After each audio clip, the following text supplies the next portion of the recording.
फैसल चौधरी साहब, ये जलाओ घिराओ की सियासत पीटीआई के ऊपर एक निशान बनती जा रही है कि पीटीआई को जोड़ा जाता है कि जलाओ घिराओ की सियासत पर पीटीआई यकीन रखती है। फिर 5 अगस्त जिसका जिक्र अभी अब्दुल कादिर मंदोखेल साहब ने किया, 3 दिन रह गए हैं, एहतजाज कहीं नज़र नहीं आता। एहतजाजी तहरीक कामयाब होगी तो होगी कैसे? फिर इतने लोगों की जो है वो डिस्क्वालिफिकेशन, इतने लोगों के खिलाफ सजाओं के बाद पीटीआई में कुछ जान बची है पीटीआई के लिए? देखिए, जहाँ तक तहरीक का ताल्लुक है, तहरीक तो ना भी ये डिस्क्वालीफाई होते, सजाएं ना भी होती, फिर भी नहीं चलनी है।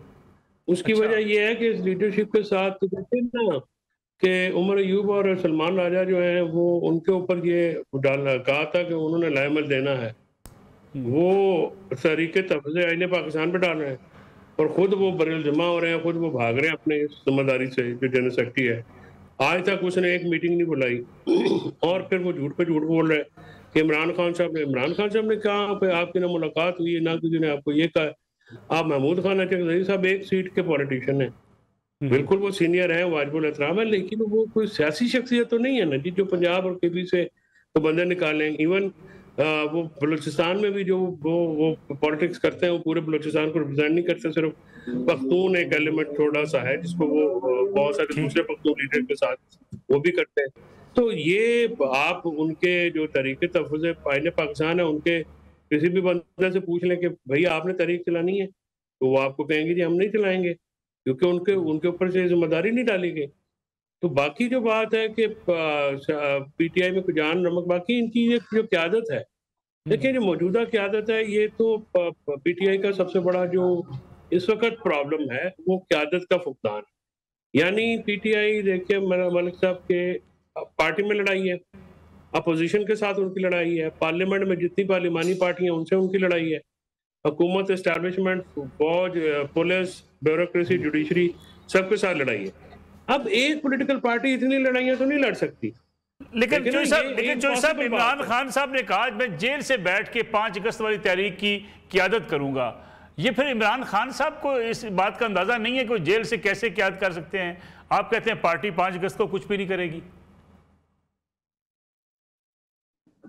सर, इमरान खान साहब तो जेल में है ना, वो तो ज़ाहिर अब उनको भी पता है कि इन लीडरों के पीछे किसी ने नहीं निकलना, तो उन्होंने अपना नाम लिया ताकि लोग निकलें। लेकिन उनको मोबिलाइज करना, तंजीम जो जिसने ये तहरीक चलानी है या जिसने तहरीक को खड़ा करना है, वो जो सदूर होते हैं, ये जनरल सेक्रेटरी या पार्टी का एक तरीक़ाकार होता है ना जी। आप लाहौर में आए, तंजीम को बुलाएं ना, बाकी जो तंजीम को जो सबसे बड़ी लीडर है जिस वक्त तंजीम में चीफ ऑर्गेनाइजर पंजाब, उनको आप मीडिया पे आके जो है वो बातें सुनाएं जिस तरह से वो जाती मुलाजिम होते हैं, तो फिर तंजीमें जो हैं उनको आप एक्टिव ही ना करें तो फिर तहरीक कहाँ से चलनी है?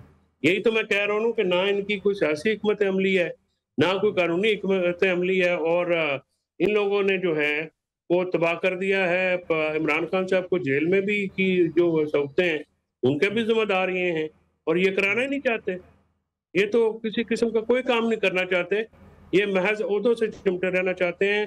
शाह महमूद कुरैशी साहब बरी हुए हैं, उनके खिलाफ जो है महाज खड़ा किया, वैसे जनरल सेक्रेटरी ने खड़ा किया। मतलब कैसी बेशर्मी की बात है की बात है कि एक शख्स जो 2 साल से जेल काट रहा है, उसके अलावा जितने लोग जेल को काट रहे हैं, कारकुनान हैं, लीडरान हैं, सबको जो है वो अपनी उन्होंने जिंदगी, अपनी फैमिली, अपनी सियासत, अपने बिजनेस, अपनी क्या नहीं कुर्बान किया। उनके ऊपर उंगलियां उठाते हुए लोगों को शर्म आनी चाहिए पार्टी के अंदर से। निहाल हाशमी साहब, पहले तो ये बताइएगा कि ये जो इमरान खान साहब की जेल की सहूलियात का मसला है, हुकूमत वाज़े तौर पे किसी कमीशन को बनाकर वहाँ ले क्यों नहीं जाती, दिखाती क्यों नहीं कि खान साहब के पास ये सहूलियात हैं? वज़ू का पानी ना देना एक बड़ा इल्ज़ाम है हुकूमत के ऊपर, लेकिन हुकूमत उस पर भी बस एक प्रेस रिलीज जारी करके अपने आप को समझती है बड़ी ज़िम्मा होगी। दूसरा, अब तो आपकी मौजें हो गई हैं, अगर तहरीक इंसाफ जो है उसकी तहरीक में जान नहीं है, फिर तो आपको अवामी मसाइल की तरफ तवज्जो देनी चाहिए, अवामी मसाइल हल करने चाहिए। देखिए मलिक साहब, मौजें कभी नहीं होती, एक जिम्मेदारी होती है जो ऐसे तरीके से हमें अदा करना है और हम कर भी रहे हैं। मैं आपको एक बात बताऊं, आप अगर पंजाब की हमारी गवर्नेंस देखें या पाकिस्तान की, मरियम नवाज साहब जिस तरह से मौजें तो नहीं कर रही, वो हर वो चीज कर रही है जिससे आम पाकिस्तानियों को बेहतरी हो। अपोजिशन का हक है वो मुजाहरा करे, सियासी अपने जो उनका राइट है, जो फंडामेंटल राइट है, उसका इजहार करें। दहशतगर्दी और सियासी इख्तलाफ दो मुख्तलिफ चीज़ है। तो मैं समझता हूँ हमारे कोई मौजे नहीं है, हमारी जिम्मेदारी है जो इन्होंने नुकसान किया उसको हम बेहतर करने की कोशिश करें, और जो हमारे आइन कानून और हमारे अखलाकी जिम्मेदारियां उसको हम अदा करने की कोशिश करें।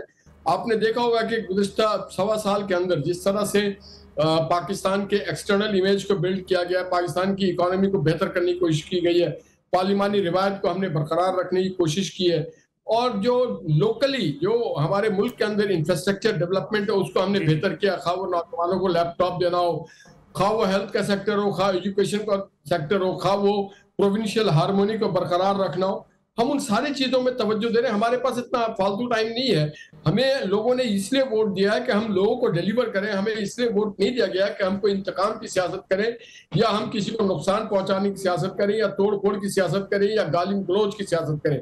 हमारी सियासत का मकसद है कि पाकिस्तान के अवाम को मैक्सिमम रिलीफ दिया जाए, हेल्थ के सेक्टर में हो, इकोनॉमी के सेक्टर में हो, एजुकेशन के सेक्टर में हो, माहौल के सेक्टर में हो, पाकिस्तान की दिफा हो।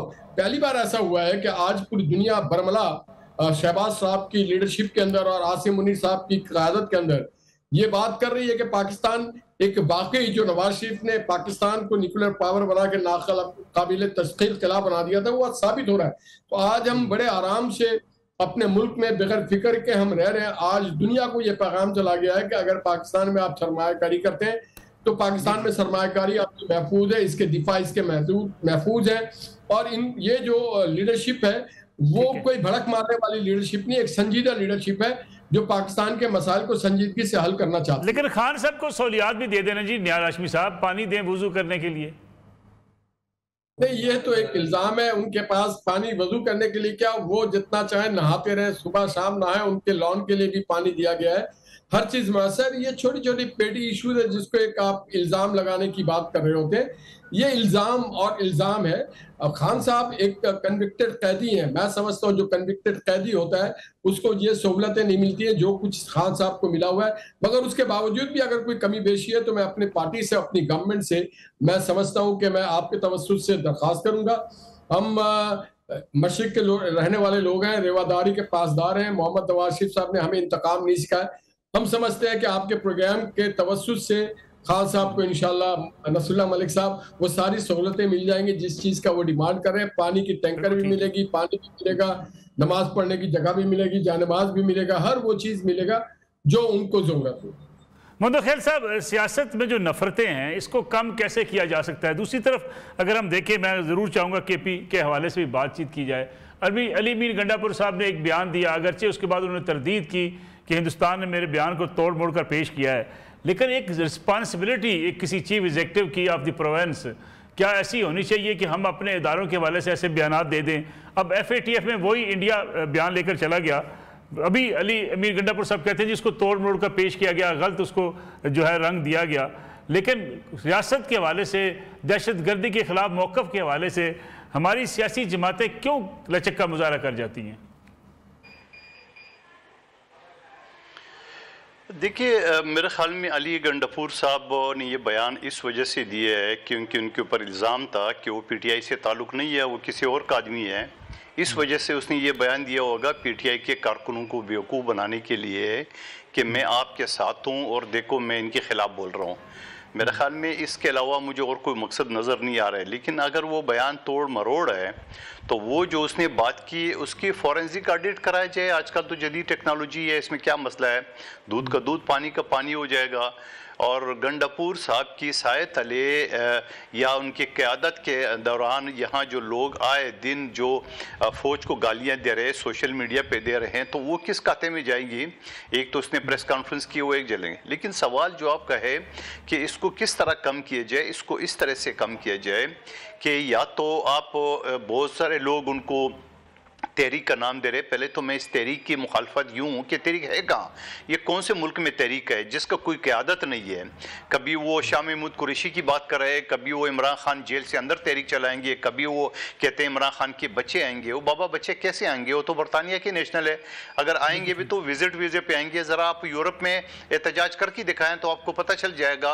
आप एक विजिटर जो है ना वो एहतजाज नहीं कर सकता है, वो एक चीज़ कर। लेकिन सवाल ये है, ये सारी चीज़ों का एक इनको पीपल्स पीपल्स पार्टी से सीखना चाहिए। क्या हमारे कायद को शहीद जुल्फकार अली भुट्टो को, जो तारीख में पहली मरतबा हाई कोर्ट में इसका मुकदमा चला था एक डिक्टेटर गासिब की सरबराही में, और वो हमसे जुदा हो गया, फिर बीबी शहीद को जो ना कातिलों ने, दहशतगर्दों ने हमसे अलग कर दिए, 600 जाले जो ना वो कत्ल हो चुके हैं, 80,000 से ज्यादा कोड़े लग चुके हैं। हमने तो पाकिस्तान कपे का नारा लगाया, आसिफ अली जरदारी साहब ने तो पाकिस्तान कपे के लगाया। तो ये कौन सी मखलूक है जो सर आसमान सर पे उठा के रखा? पीपल्स पार्टी ने तो ऐसा कोई काम नहीं किए जो काम उन्होंने किए, जो काम मोदी नहीं कर सका वो उन्होंने करके दिखाया। आप सवाल ये कि इसके बावजूद आप कहते हैं क्या करे, अब हुकूमत क्या करे, रियासत क्या करे, सियासी पार्टी क्या करे? यानी सेनेट के इलेक्शन में जब आपको पता है कि आपकी तितर इधर उधर भाग सकते हैं, तो आपने इसी अपोजिशन के साथ आपने घुटने टेक किए, आपने मुआहदा कर लिया।